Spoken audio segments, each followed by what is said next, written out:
जो चीज़ पहले 100 रुपये का हो जाता था, अभी उसी सर्जरी का 10,000 लगता है। आज की डेट में सुरजीत जी इंडियन हॉस्पिटल्स जितने भी हैं, जो मेन स्ट्रीम हॉस्पिटल्स हैं, उनके लिए उनके साथ सबसे बड़ा प्रॉब्लम क्या है?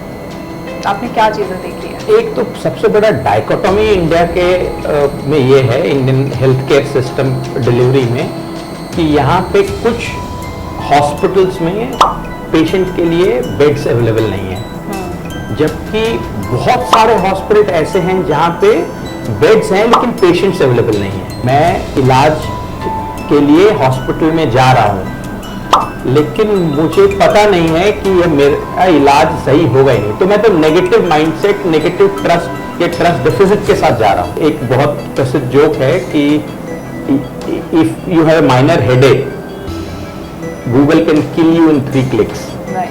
क्यों? क्या एडिशनल टेस्ट नहीं होते? क्या ओवर प्रिस्क्रिप्शन नहीं होता?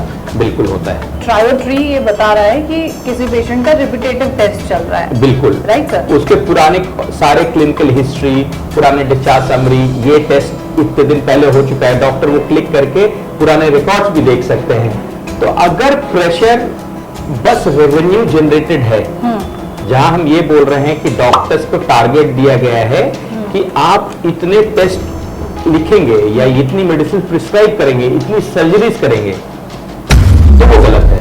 क्या आपका सॉफ्टवेयर पेशेंट की हेल्प कर सकता है इन सभी चीजों में? बिल्कुल। तो अभी हमने 2 चीजें बोली, एक तो जो पेशेंट एजुकेशन और दूसरा कैरिंग द रिकॉर्ड। तो हमारे जो एप्लीकेशन में एक तो डॉक्टर को पूरी हिस्ट्री दिख जाती है। इंडिया का पॉपुलेशन 140 करोड़ है। दुबई का पॉपुलेशन 45 लाख। तो एक तो कंपैरिजन इससे नहीं होना चाहिए, वो इजी है वहां पे। यहाँ हमारे पास there is 1 doctor for every 1500 to 2000 patients. नमस्कार, आप सभी का स्वागत है नेशनल खबर में। आज हमारा मुद्दा किसी एक बीमारी पर नहीं है, आज हमारा मुद्दा है हॉस्पिटल्स में हो रही वो चीजें जो अक्सर पेशेंट्स के सामने नहीं आती हैं, वो बातें जो पेशेंट्स को जानना जरूरी है और वो चीजें जो हर एक पेशेंट के लिए जानना बेहद जरूरी है।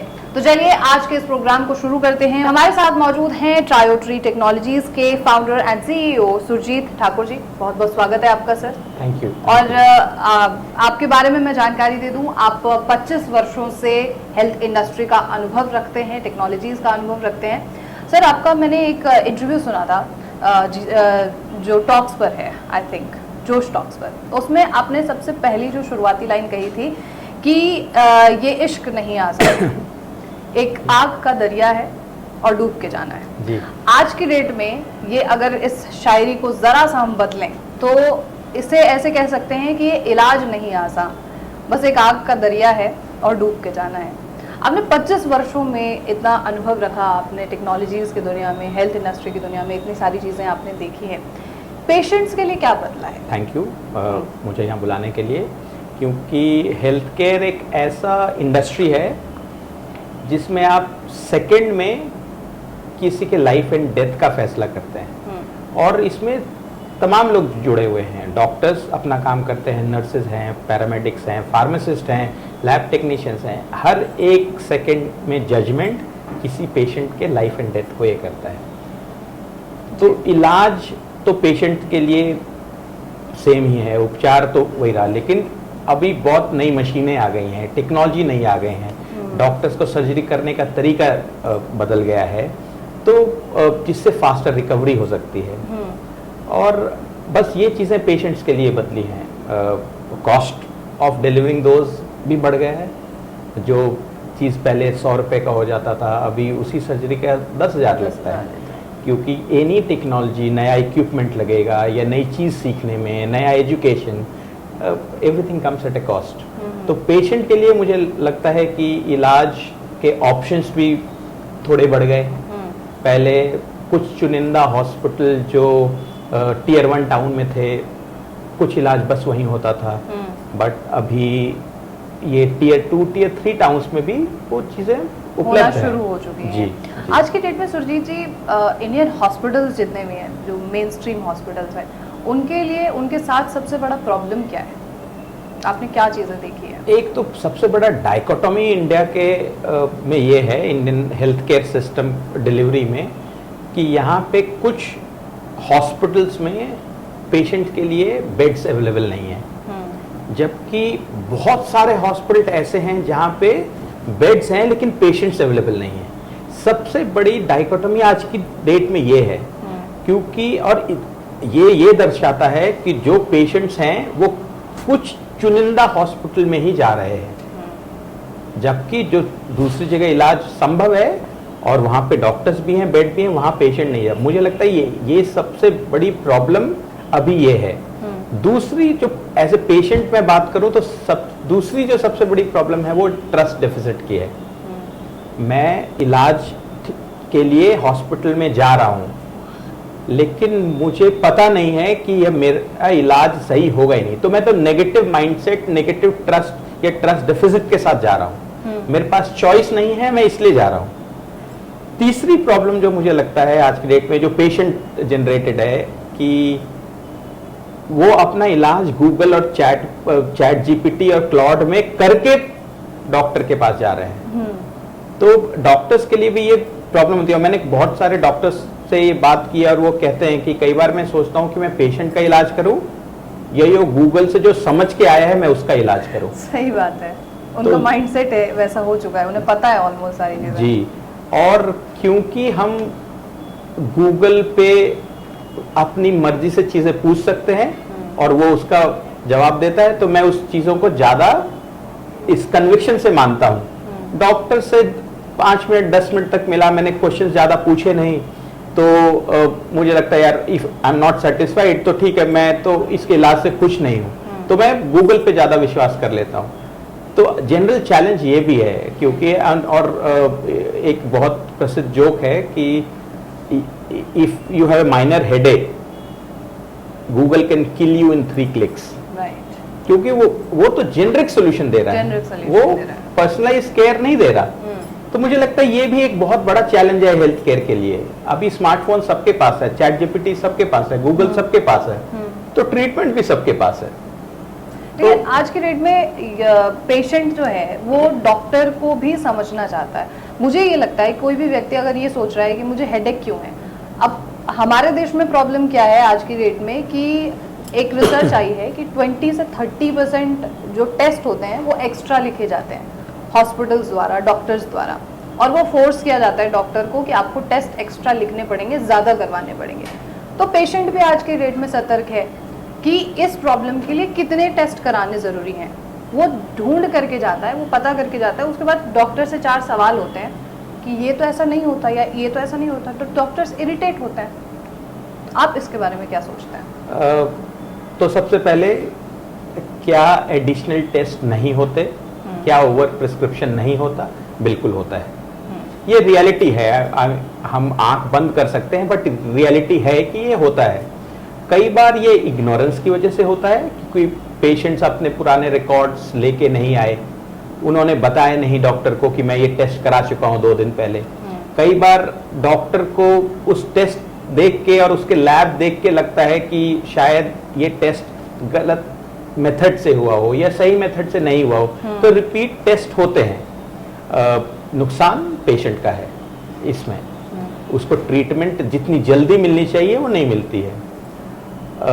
तो इसमें बस डॉक्टर को ये कह देना कि रिपीट टेस्ट हो रहे हैं, बट ये फैक्ट है कि रिपीट टेस्ट होते हैं। कई बार प्रेशर की वजह से भी होता है, कई बार इसलिए होता है कि डॉक्टर को 5 मिनट में पेशेंट को ट्रीटमेंट प्रिस्क्रिप्शन दे के निकालना है। तो या तो मैं टाइम स्पेंड करूं पूरा समझने में, या तो इजी है कि मैं दोबारा टेस्ट कर लेता हूं और उसके बाद पेशेंट दोबारा आएगा तो मैं I can start the treatment from there. इसमें टेक्नोलॉजी बहुत बड़ा हेल्प कर सकता है, जो कि गवर्नमेंट का जो ABDM इनिशिएटिव बहुत बड़ा इसमें इसलिए हेल्प कर सकता है, क्योंकि अगर वैसे सोचिए कि मैं पास में ही एक प्राइवेट हॉस्पिटल है, मैं उसके अंदर कुछ टेस्ट कराए 3 दिन पहले, 5 दिन पहले, दोबारा मैं दूसरे हॉस्पिटल में गया, दूसरे प्राइवेट हॉस्पिटल में, और मैं रिकॉर्ड लेके कैरी नहीं कर रहा था, मुझे रिजल्ट याद नहीं है, एज ए पेशेंट मुझे कुछ भी याद नहीं है। तो अगर डॉक्टर वो ट्रीटमेंट करना चाहे तो मोर ऑफन देन नॉट वो सेम टेस्ट दोबारा रिपीट होंगे। This is where technology comes in. Government का जो ABDM प्रोग्राम है कि हर पेशेंट को आभा आईडी होगा, और जितने भी हेल्थ केयर इंस्टीट्यूशंस हैं जो पेशेंट के ट्रीटमेंट में हैं, वो सारे lab test, discharge summaries automatically upload कर देंगे। तो वहाँ पे मैं दूसरे प्राइवेट हॉस्पिटल में विदाउट एनी डिले उनको मेरी पूरी रिकॉर्ड किसी भी और हेल्थ केयर इंस्टीट्यूशन वाले मिल जाएंगे। तो इससे मुझे लगता है कि बहुत हद तक ये कम हो जाएगा। लेकिन जो हम एक पेशेंट का ट्रस्ट डेफिसिट कर रहे थे की बात कर रहे थे, डॉक्टर्स को भी ट्रस्ट डेफिसिट है।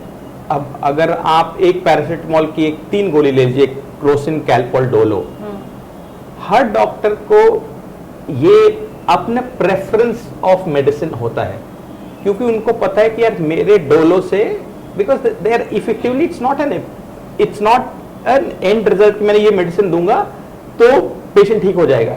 Doctors actually it's a journey. Doctor पहले मैं ये करूंगा, नेक्स्ट स्टेप में फिर ये होगा, फिर थर्ड स्टेप में ये होगा, it's always a method of rejection. तो डॉक्टर्स के अपने प्रेफरेंसेस होते हैं, और उस प्रेफरेंस में ये जरूर है कि अब मैं कुछ दवा लिख रहा हूं, कुछ टेस्ट कहीं और हो रहा है, या मैं एक लैब टेस्ट, CBC का एक मेथड है और उसके रिएजेंट्स हैं, अगर मैं उस रिएजेंट्स जिससे टेस्ट हुआ है मैं उससे खुश नहीं हूं, तो कई बार मैं पेशेंट को बोलता हूं जाके दोबारा टेस्ट करा लो। अगर मैं ये इसलिए कर रहा हूं क्योंकि इसमें मेरा फाइनेंशियल बेनिफिट है, तो वो गलत है। पर हो तो यही रहा है ना। और इसमें हम टेक्नोलॉजी अलर्ट कर सकता है, बता सकता है, गवर्नमेंट का आभा प्रोग्राम बता सकता है। हमने भी जो प्लेटफॉर्म बनाया है उसमें जो रिपीटिशन ऑफ टेस्ट बता देते हैं कि इस पेशेंट का ये टेस्ट हो चुका है। तो लेकिन क्लिनिकल जजमेंट फिर भी डॉक्टर का है। ट्रायोट्री ये बता रहा है कि किसी पेशेंट का रिपीटेटिव टेस्ट चल रहा है। बिल्कुल राइट सर। उसके पुराने सारे क्लिनिकल हिस्ट्री, पुराने डिस्चार्ज समरी, ये टेस्ट इतने दिन पहले हो चुका है, डॉक्टर वो क्लिक करके पुराने रिकॉर्ड्स भी देख सकते हैं। ये तो बेहतरीन है। बट डोंट यू थिंक कि जो हॉस्पिटल्स में टारगेट बेस्ड काम चलता है वो डॉक्टर्स को और ज्यादा प्रेशराइज कर रहा है कि आप और टेस्ट कराओ, आप दोबारा टेस्ट कराओ। डॉक्टर को पता है कि उसने टेस्ट करा लिया है, बट वो फिर से प्रेशर की वजह से हो रहा है वो काम। देखिए, प्रेशर अच्छी चीज भी है, बुरी चीज भी है। जब प्रेशर होता है तो स्टूडेंट एग्जाम में सीरियसली पढ़ता है एग्जाम के लिए। तो अगर प्रेशर बस रेवेन्यू जनरेटेड है, जहां हम ये बोल रहे हैं कि डॉक्टर्स को टारगेट दिया गया है कि आप इतने टेस्ट लिखेंगे या इतनी मेडिसिन प्रिस्क्राइब करेंगे, इतनी सर्जरीज करेंगे, तो वो गलत है। लेकिन अगर प्रेशर ये है कि आप इतने पेशेंट्स का इलाज करेंगे, और अगर अननेसेसरी सर्जरी करना गलत है, लेकिन अगर ज्यादा पेशेंट की सर्जरी करना जहां जरूरत थी वो गलत नहीं है, क्योंकि all of these actually will entail in higher revenue. तो again to coming back to your question, जो कॉर्पोरेट किस तरह का प्रेशर डॉक्टर पे दे रहा है उस पर बहुत बड़ा डिपेंड करता है। मैंने देखा है बहुत सारे प्राइवेट हॉस्पिटल्स में, मैं बहुतों को जानता हूं, ट्रस्ट बेस्ड हॉस्पिटल, जहां पे टारगेट है कि ये अचीव करना है, बट टारगेट इसलिए नहीं है कि आप अननेसेसरी टेस्ट करें, वो इसलिए टारगेट है कि आप अपना इलाज, इतने पेशेंट्स को आप इलाज कर सकते हैं, ये इतने पेशेंट को आप ट्रीटमेंट दे सकते हैं, तो आप ज्यादा सर्जरी कीजिए, लेकिन प्रायोरिटी ऑफ दोज पेशेंट्स आप डिसाइड कीजिए। पेशेंट इस चीज से कैसे बच सकते हैं? ये जो चीजें चल रही है, टेक्निकली चीजें आप समझ सकते हैं, मैं समझ सकती हूँ, क्योंकि 6 साल का एक्सपीरियंस मैं भी रखती हूँ हेल्थ इंडस्ट्री में। मैं भले मैं जर्नलिस्ट के तौर पे काम कर रही हूँ, बट मैं हेल्थ इंडस्ट्री के साथ काम कर रही हूँ, तो मुझे भी पता है, आपको पता है, यहाँ तमाम लोगों को पता है, लेकिन एक आम व्यक्ति जो अभी हमें सुन रहा है उसे नहीं पता, तो वो कैसे बच सकता है इन सभी चीज़ों से? मुझे लगता है एजुकेशन, और एजुकेशन जब मैं कहता हूँ तो उसमें प्राइमरी काउंसलिंग, पेशेंट एजुकेशन, ज़्यादा से ज़्यादा इंफॉर्मेशन। अभी चैलेंज, अगर कोई मेरे से पूछे कि अगर कोई पेशेंट हॉस्पिटल में इलाज करने के लिए जा रहा है तो उनको किन 3 चीज़ों का ध्यान रखना चाहिए, मैं ये बोलता हूँ कि एक तो पहला भरोसा, ट्रस्ट होना चाहिए कि यार मैं अपने ट्रीटमेंट के लिए जा रहा हूँ। दूसरा, अपने पुराने रिकॉर्ड्स आप कैरी कीजिए, क्योंकि अगर वो कैरी नहीं करेंगे तो ये सवाल आएंगे, मल्टीपल टेस्ट होगा, पैसा बढ़ेगा। और तीसरी चीज, क्वेश्चन करने की या समझने के लिए आप में वो ये भी होना चाहिए, कॉन्फिडेंस होना चाहिए कि आप डॉक्टर से पूछिए, ज्यादा से ज्यादा सवाल पूछिए ताकि आप समझ सके।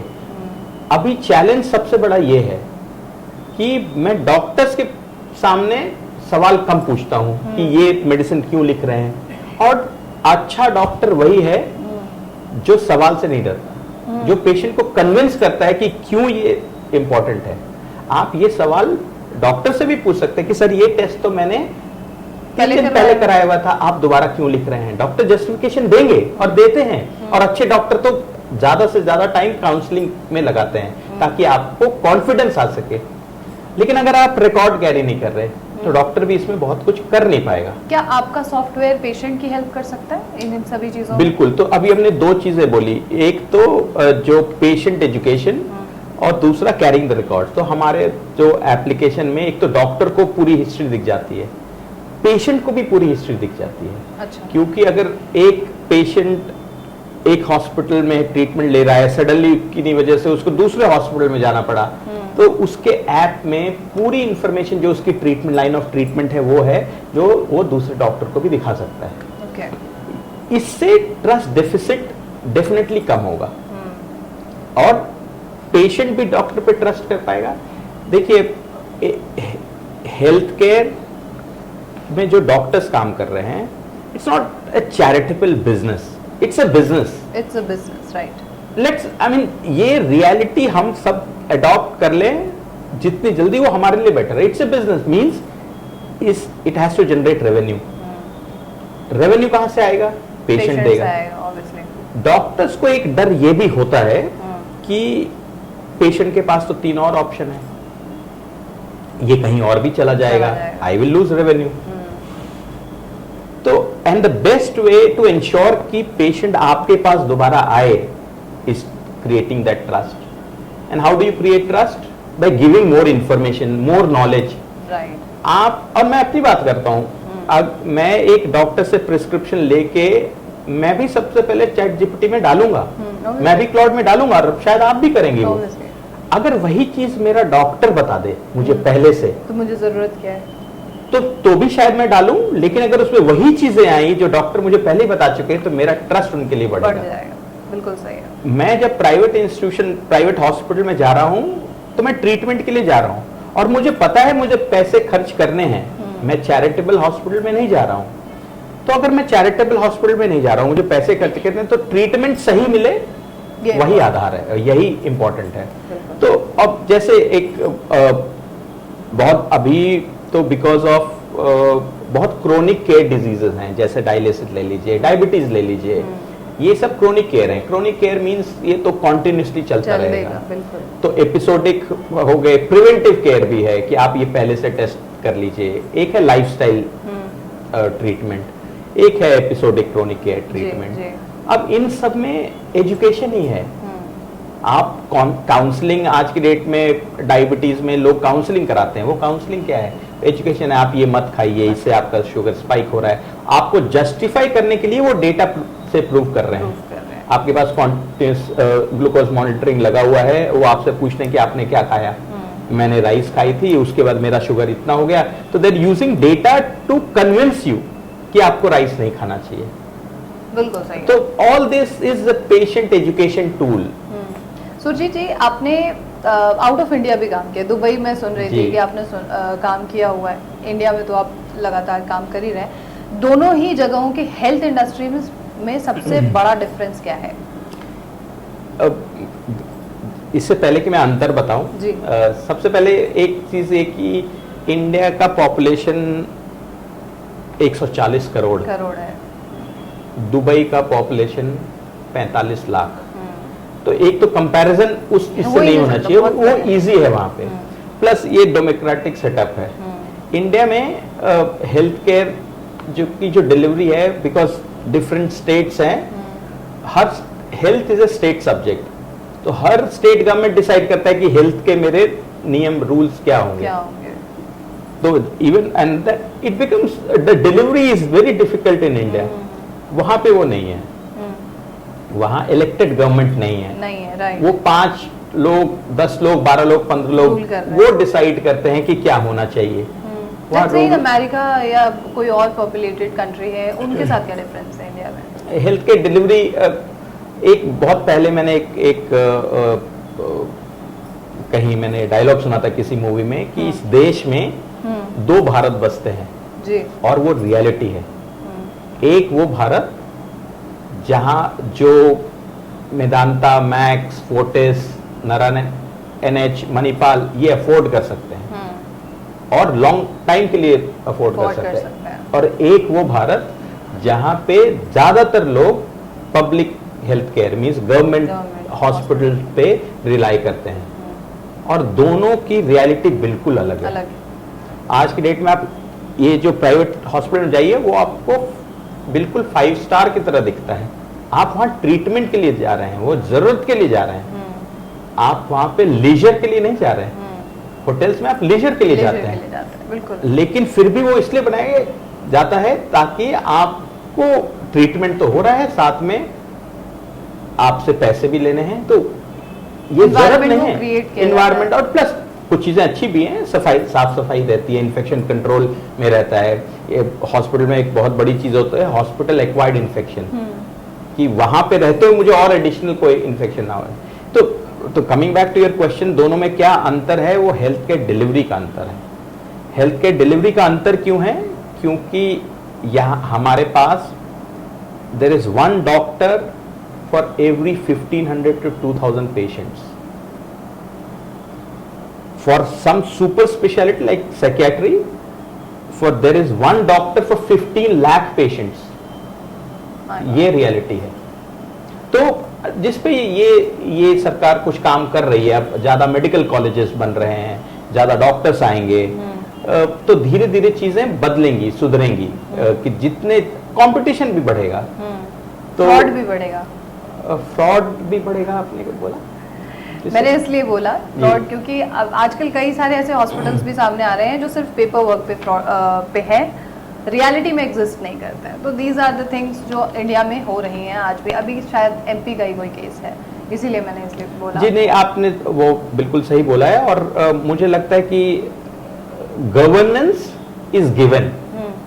हम कोई भी एक रूल या प्रोटोकॉल बना रहे हैं या नई चीजें कर रहे हैं, वो सही तरीके से हो, इसके लिए हम अलग से कोई रूल नहीं बनाएंगे। हम तो ये मानते हैं कि सरकार अपना काम उसमें ढंग से करेगी और सही तरीके से करेगी। जो गलत है उन पे कार्रवाई भी होनी चाहिए। तो जो आपका पहले भी सवाल था कि 30% एक्स्ट्रा टेस्ट हो रहे हैं, या तो उस पे जो गलत है उस पे पुलिसिंग होनी चाहिए, उस पे कार्रवाई होनी चाहिए, ताकि दूसरे लोग देख के उसको एज एन एविडेंस मान लें कि अगर मैं सही नहीं करूंगा, there are people watching and I will be punished. The problem happens when you do something wrong and you don't get punished. Challenge उसका है। तो ये तो मैं गवर्नमेंट से मिनिमम एक्सपेक्टेशन है कि law and order and the following the protocols is your job. You have to do it. You are not doing any favor. बहरहाल हम अपने टॉपिक पर वापस आते हैं, हम कहीं और चले गए फिलहाल। अभी सर कुछ स्टडीज हुई हैं, उस स्टडीज में ये सामने आया है कि जो प्राइवेट हॉस्पिटल्स हैं उनमें एंटीबायोटिक्स का और इंजेक्शंस का ओवर यूज होता है या मिस यूज हो रहा है।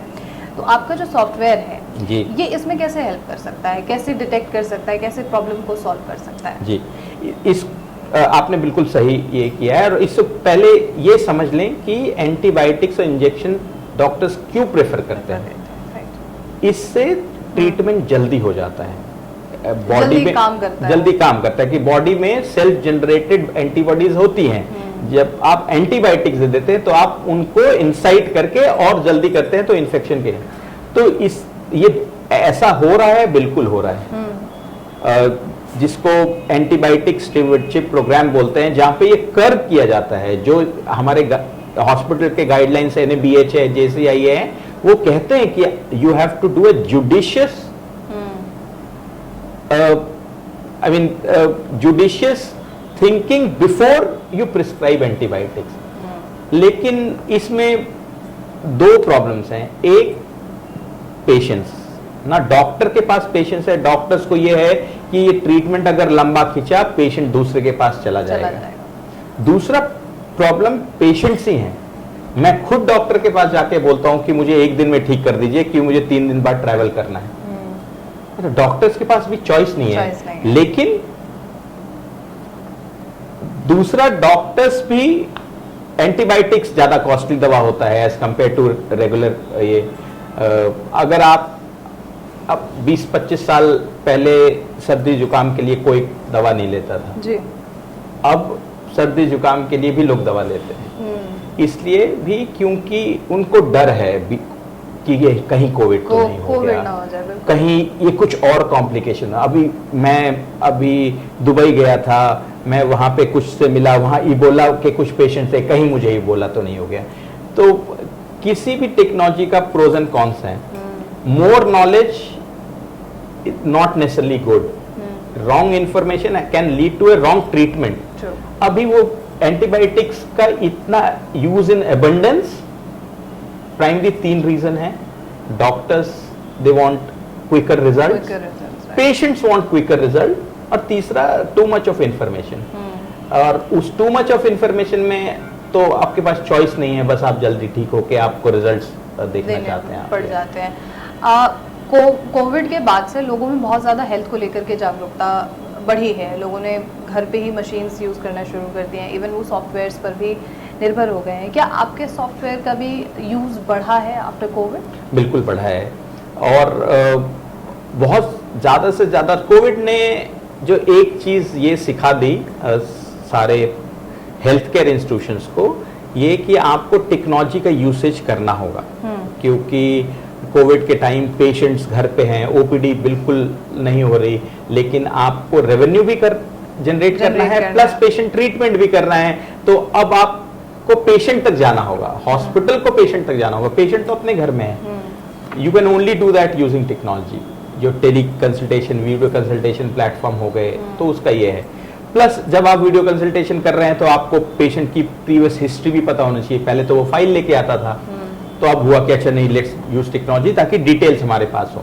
तो इसमें मतलब एक ही चीज जो कोविड ने अच्छी की हेल्थ केयर इंडस्ट्री के लिए, कि उसने टेक्नोलॉजी का एडॉप्शन बढ़ा दिया। लोग अब तेजी से अडॉप्ट कर रहे हैं चीजों को। लोग अब तेजी से अडॉप्ट कर रहे हैं। और प्लस जो आपने बोला फ्रॉम ए पेशेंट पर्सपेक्टिव, बहुत हद तक उसने थोड़ा जागरूक कर दिया।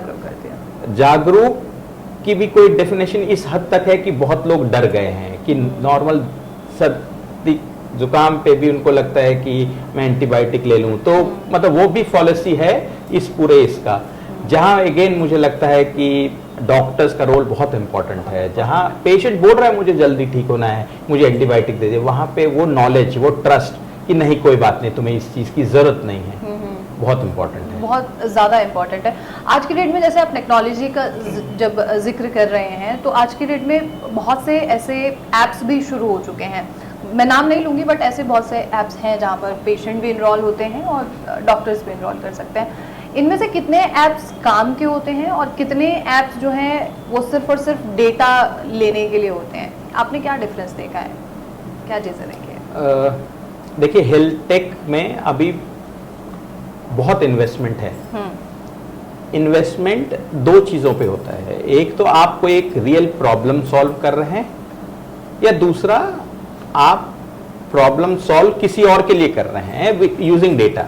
आप डेटा लेके किसी को बेच रहे हैं, फार्मेसी कंपनी को बेच रहे हैं, या कोई एआई कंपनी को बेच रहे हैं जो अपना मॉडल ट्रेन करना चाहती है, and so on so fourth. अब किस इंटेंट से किया गया है, किस नीयत से किया गया है, वो हमें समझ में आना चाहिए। और प्लस मैं हमेशा कहता हूं कि हर ऐप, चाहे वो एंड्रॉइड पे हो या iOS पे हो, आप ये देख सकते हैं कि ये ऐप आपके किन डेटास को रिकॉर्ड करता है और शेयर करता है, और आप वो परमिशन मना भी कर सकते हैं। तो मुझे लगता है कि आप एज ए कंज्यूमर ये राइट भी मुझे पता होना चाहिए, ये नॉलेज मेरे पास होनी चाहिए कि मैं इसमें डिटेल्स में घुस के 1 मिनट के लिए देख लूं। Just because you are using it, हम इंडियंस की ये आदत है कि अच्छा आपने मुझे सजेस्ट किया, आई ट्रस्ट यू, तो मैं भी यूज करने लगता हूँ। लेकिन हमें एक स्टेप बैकवर्ड लेके देखना चाहिए कि हमें क्या करना है। और अभी मशरूम है हेल्थ केयर टेक्नोलॉजी में, मशरूम है, बहुत सारे ऐप हैं, और मैं इससे बिल्कुल डिसएग्री नहीं करता हूं कि बहुत सारे ऐप्स बस डेटा प्ले हैं, वो किसी और के लिए डेटा कलेक्ट कर रहे हैं अपने रेवेन्यू के लिए या अपने इन्वेस्टमेंट के लिए। तो ये मेरे हाथ में है कि मैं देख पाऊं। आप सिक्योरिटी प्रिवेसी पॉलिसी जाके आप चेक करके देख सकते हैं कि वो आपके क्या क्या डेटा ले रहा है, और अगर आपको लगता है कि जो पर्पस है उस ऐप का उसमें इस डेटा की जरूरत नहीं है, तो या तो आप परमिशन हटा दीजिए, और अगर आपको लगता है वो परमिशन नहीं हटा रहे हैं तो आप वो ऐप हटा दीजिए। बिल्कुल। क्या आपने सुरजीत जी देखा है कि जो ये मेडिकल ऐप्स आ रहे हैं ये पेशेंट का डेटा बेचते हैं?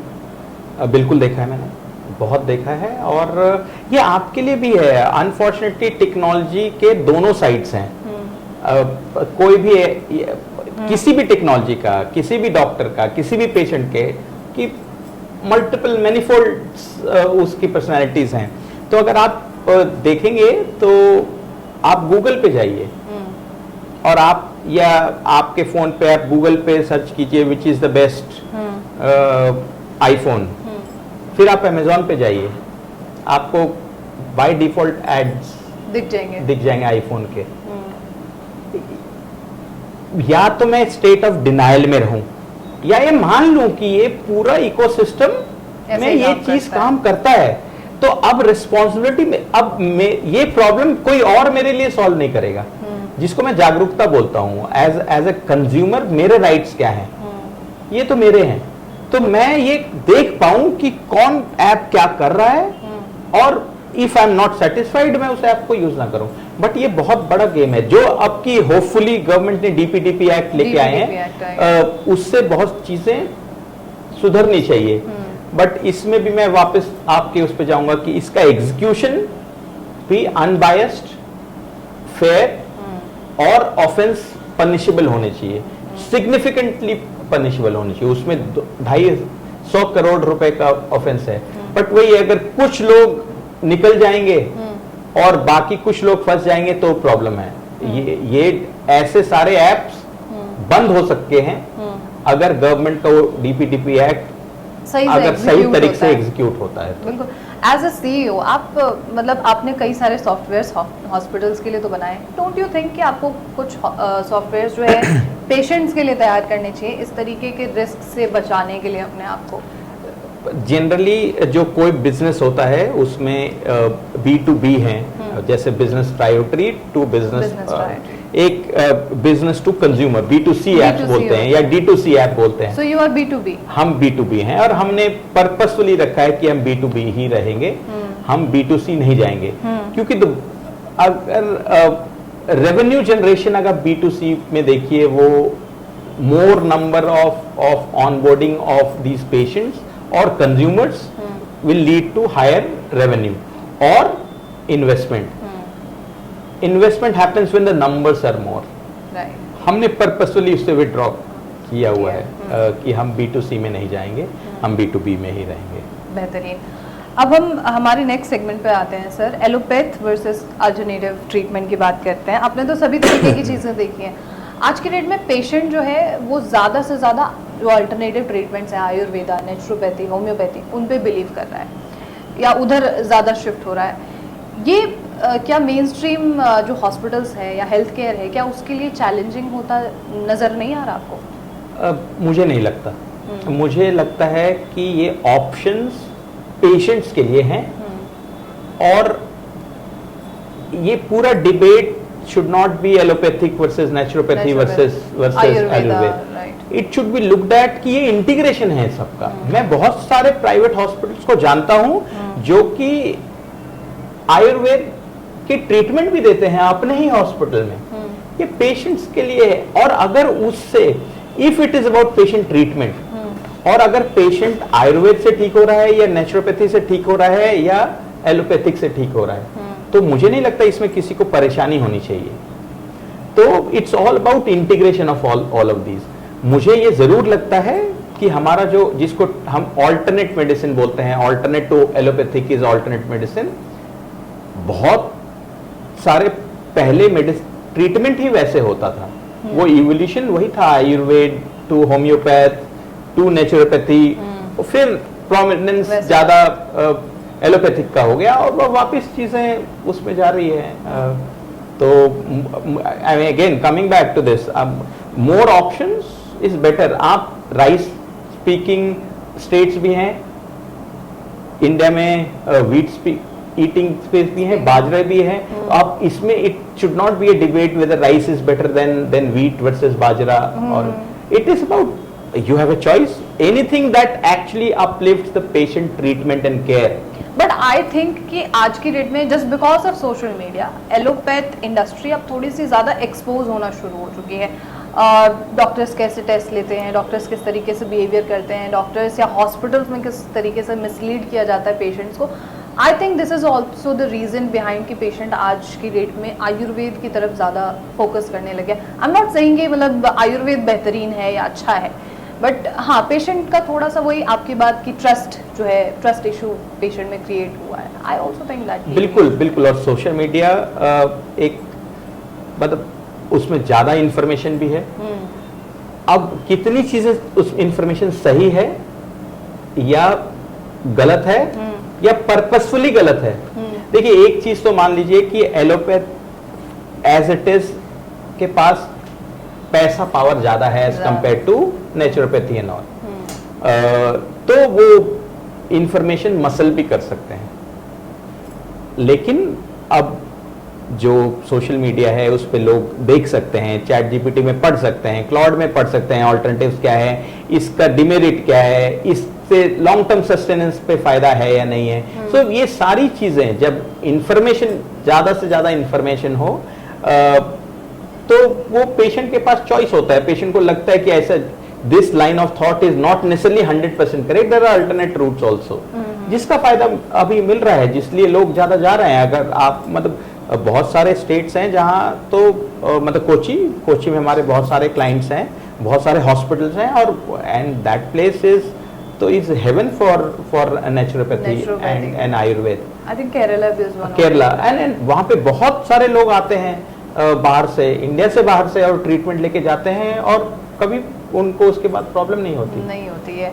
बिल्कुल। आपका 25 वर्षों का अनुभव जो रहा है सुरजीत जी, उसके बेस पे एक सवाल पूछना चाहती हूँ। हर एक पेशेंट ये जानना चाहता है कि उसके डेटा का प्राइवेट हॉस्पिटल्स करते क्या है, या प्राइवेट हॉस्पिटल्स में उसका जो प्राइवेट डेटा है, मेडिकल हिस्ट्री है, उसकी एज, नेम, एड्रेस, एवरीथिंग, उसका होता क्या है? अच्छा, इसका उदाहरण मैं कोविड के एक एग्जाम्पल से लेता हूँ जी, और मैं सरकार के एक इनिशिएटिव से लेता हूँ, जो उन्होंने एक ऐप बनाया था आरोग्य सेतु, जिसमें हर पेशेंट को रजिस्टर करके सरकार के पास तब एक टास्क था कि मैं ज्यादा से ज्यादा लोगों को फर्स्ट वैक्सीनेशन दे दूं कोविड का। जब वो उनका टारगेट अचीव हो गया, फिर हुआ कि मुझे ज्यादा से ज्यादा लोगों को सेकेंड वैक्सीन भी दे दूं।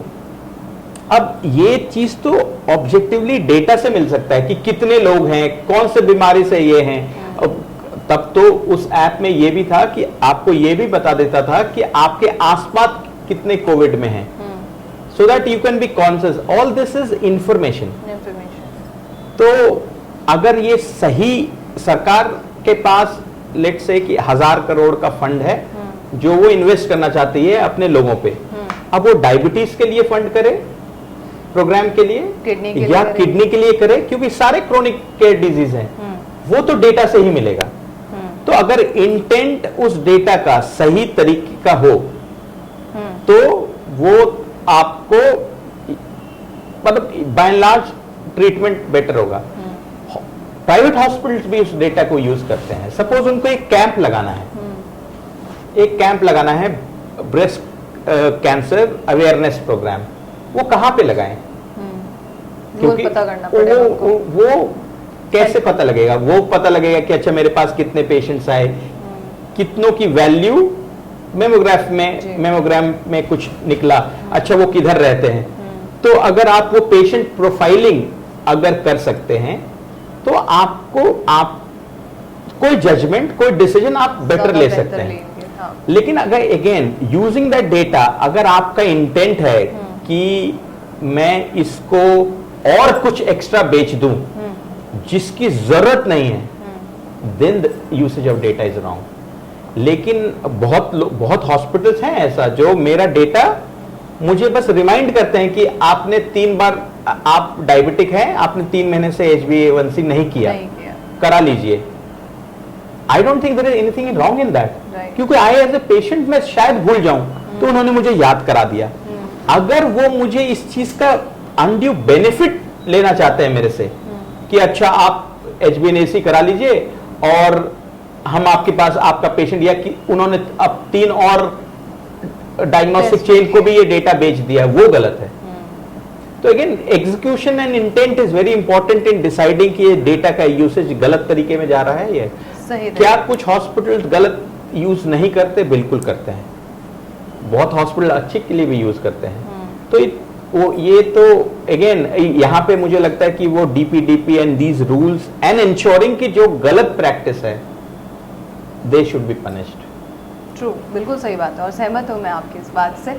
अब हम सॉफ्टवेयर पर आते हैं, क्योंकि आप भी इतने लंबे सालों से या वर्षों से सॉफ्टवेयर पर काम कर रहे हैं। क्या ये जो सॉफ्टवेयर्स बन रहे हैं आज की डेट में, जो जिस तरीके से AI काम कर रहा है, क्या ये डॉक्टर्स के लिए आगे आने वाले समय में चैलेंजिंग हो सकता है? Not for only doctors but also hospitals या नर्सिंग के या फार्मा के लिए चैलेंजिंग होगा?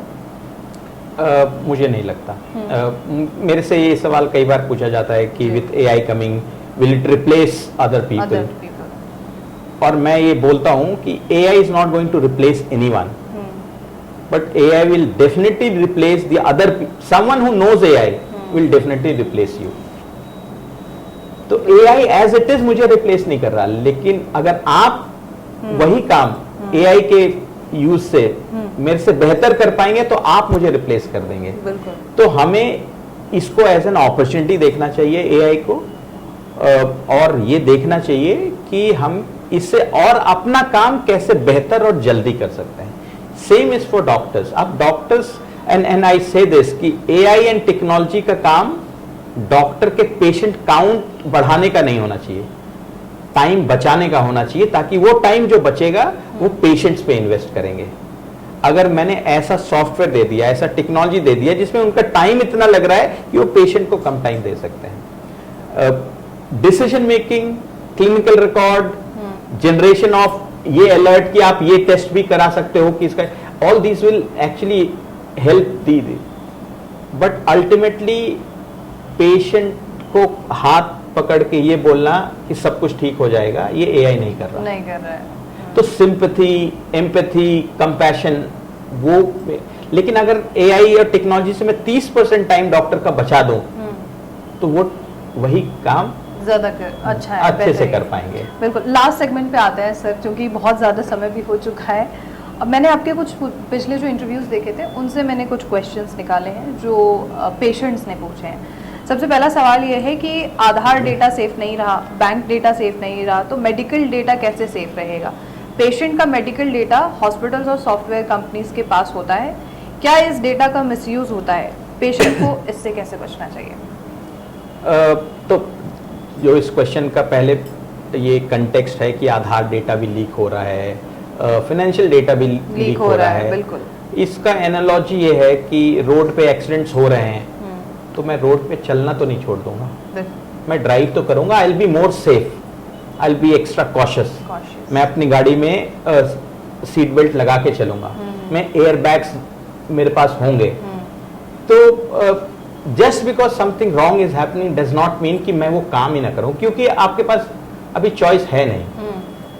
तो हेंस जो आप, हमने पहले सेक्शन में भी बोला था, जो एप्स आप यूज करते हैं आप उसके प्राइवेसी में जाके चेक कीजिए कि वो आपका कौन कौन सा डेटा यूज कर रहा है, और आप उसको डिनाई कर दीजिए। लेकिन साइबर जो थ्रेट है वो एक रियलिटी है। कोई टेक्नोलॉजी के प्रोज एंड कॉन्स हैं, तो जिसको हैकिंग को भी एक एथिकल हैकिंग है, एक is for money which is known as ransomware. दोनों वायरस ही हैं, दोनों वही टूल्स हैं जो आपका हैकिंग हो जाएगी। एथिकल हैकिंग में वो आपको आके बता देगा कि ये आपने प्रॉब्लम की है, दूसरा आपसे पैसे डिमांड करेगा। तो उसके सेफगार्ड्स कर रहे हैं हमें, उसका सेफगार्ड टेक्नोलॉजी ही है। अब हॉस्पिटल्स ने शुरू किया है मल्टी फैक्टर ऑथेंटिकेशन कि हर कोई एक्सेस नहीं कर सकता, तो आपसे ओटीपी आएगा, आप ओटीपी शेयर करेंगे, जिसमें कुछ फायरवॉल्स हैं, कुछ जिसको हम एप्लीकेशन फायरवॉल्स बोलते हैं, वो चीजें। तो बहुत सारी टेक्नोलॉजी के तरीके से ये चीजें को हमें कर्व करना है, लेकिन जस्ट बिकॉज ये हो रहा है तो मैं अपना आंख बंद करके वो चीज करूंगा नहीं, उसके पास उसकी बहुत चॉइस है नहीं अभी। बेहतरीन। नेक्स्ट क्वेश्चन वही एलोपैथ वर्सेस अल्टरनेटिव्स पे आ जाते हैं, लेकिन सवाल सिर्फ इतना है कि पेशेंट को दोनों सिस्टम्स में से सही कैसे चूज करना है। और मुझे लगता है कि ये ऑल्टरनेट मेडिसिन वर्ड ही गलत है। Why alternate? ये एक लाइन ऑफ ट्रीटमेंट है। आयुर्वेद अलग लाइन ऑफ ट्रीटमेंट है, नेचुरोपैथी अलग ट्रीटमेंट है, होम्योपैथ अलग है और एलोपैथ अलग है।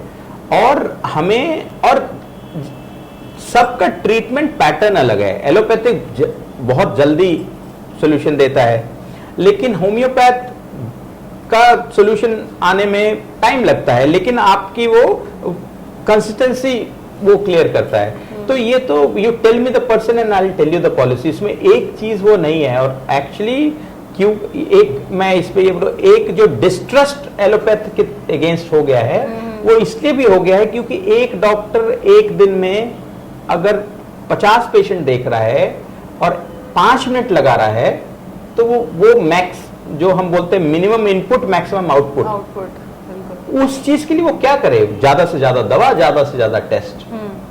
होम्योपैथ के अगर आप एक क्लिनिक पे जाइए जहां पेशेंट पे वो 45 मिनट लगाते हैं कंसल्टेशन के लिए, इसलिए भी क्योंकि उनके पास शायद अभी रिलेटिवली पेशेंट कम है। हाँ। तो hence there has to be a balance. आप it's not pitching allopath versus naturopathy versus this. Patients ये डिसाइड करें कि इसका कोई काउंटर इंडिकेशंस तो नहीं है, इसका कोई फॉलिसी तो नहीं है, इसके लेने से मेरा कोई नुकसान तो नहीं है, और प्लस मैं कितनी जल्दी ठीक होना चाहता हूं, और उसके बेसिस पे मैं ये डिसाइड करूं। बिल्कुल।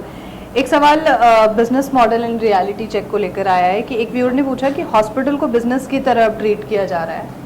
आपके 25 साल के एक्सपीरियंस में पेशेंट के लिए हॉस्पिटल इंडस्ट्री में सबसे बड़ी गड़बड़ क्या हुई है, और आपका सॉफ्टवेयर ट्रायो ट्री की बात हो रही है, इसमें कैसे सुधार ला सकता है? तो एक तो जो पहला पोर्शन है इस क्वेश्चन का, देखिए हेल्थ केयर एक बिजनेस है, हम इससे स्टेट ऑफ डिनाइल में नहीं रहना चाहिए। किसी ने पैसा लगाया है अपने एजुकेशन में, आप एक नॉर्मल इलेक्ट्रॉनिक्स इंजीनियरिंग करते हैं तो भी आप नौकरी करते हैं ताकि आपको सैलरी मिल सके। Same is the case for the doctors. Doctors ने करोड़ों लगाए हैं अपनी पढ़ाई में, they would want to have a return on those investments. उसमें कोई बुराई नहीं है। बिल्कुल। बुराई अगेन जब हम उसका अच्छाई बुराई के जज तब करने लगते हैं जब किसी चीज की जरूरत नहीं है और आप वो करते हैं। तो हॉस्पिटल्स बिजनेस है, इसमें कोई डाउट नहीं है, कोई संशय नहीं है। बट यूजिंग टेक्नोलॉजी, जो अगला क्वेश्चन है, यूजिंग टेक्नोलॉजी कौन सी चीज बेटर हो सकती है, वो हमें बहुत सारी चीजें हैं जिसमें हम ये कहते हैं कि अगर कॉन्ट्रास्ट पेशेंट के अंदर जा रहा है तो वो किडनी पे असर करता है। तो अगर देते हुए हमारा सॉफ्टवेयर ये अलर्ट कर देता है डॉक्टर को कि आप इसका क्रिएटिनाइन टेस्ट की वैल्यू इतनी है, आप फिर भी देना चाहते हैं, क्योंकि डॉक्टर्स भी इंसान हैं, उनको सब कुछ याद रखना इम्पॉसिबल है। तो यूजिंग टेक्नोलॉजी हम वो चीज बता देते हैं। पेशेंट प्रेग्नेंट है या एक्सपेक्टेड है और आप कॉन्ट्रैक्ट दे रहे हैं तो सिस्टम प्रॉम्प्ट करके बोल देगा। जो हमने रिपीटिशन ऑफ टेस्ट की बात की वो सिस्टम बता देता है।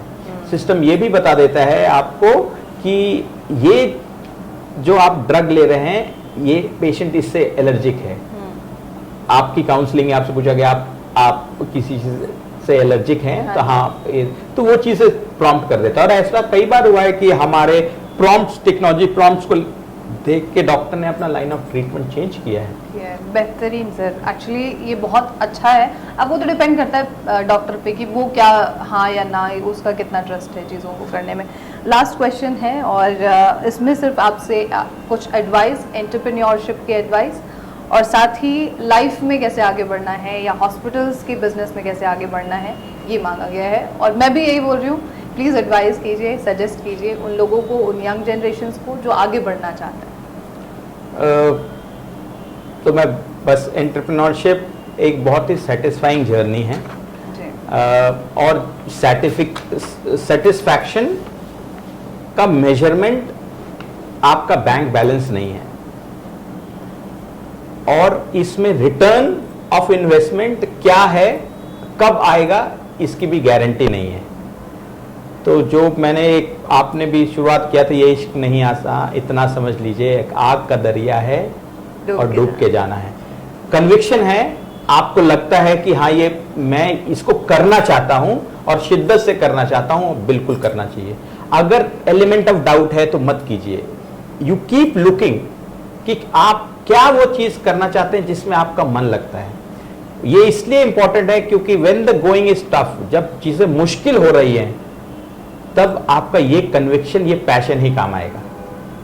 बिल्कुल, बहुत बहुत शुक्रिया आपका Sujit. Thank you so much. Thank you very much. और आप तमाम लोग जो हमारे चैनल से इतने सालों से जुड़े हुए हैं, आज के इस पूरे इंटरव्यू का मकसद ये था कि आपको रियलिटी समझाना वर्सेस रील, जो दोनों डिफरेंस है, जो आज के डेट में आप जी रहे हैं, उन दोनों के बीच के डिफरेंस को समझाना। बहरहाल आपके मन में कोई सवाल हो, चाहे एंटरप्रेन्योरशिप को लेकर के, चाहे हॉस्पिटल्स को लेकर के, चाहे आप एक हॉस्पिटल रन कर रहे हैं और आपको किसी सॉफ्टवेयर की ज़रूरत है, तो आप प्लीज़ ट्रायो ट्री की टीम से ज़रूर कांटेक्ट कर सकते हैं। और ऐसे तमाम खबरों के लिए देखते रहिए नेशनल खबर।